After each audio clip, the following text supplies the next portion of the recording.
Well, this is what we missed today. This is why we came up last night. It is just coming down.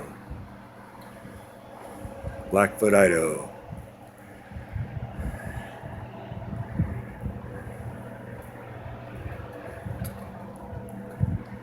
Look at that. Ooh-wee. Very slushy, very slippery. Just hope people that are driving in this stuff be real careful. It's called slow down. Use your brakes way before you really should normally, or else you're just going to slide right into somebody. This slick stuff doesn't care if you have four-wheel drive or all-wheel drive. Here you can see the people on the freeway not going real fast, which is good.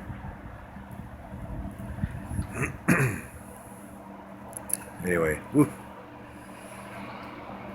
And it's supposed to be done tonight, but it's going to be super cold and icy tomorrow, so not out of the woods.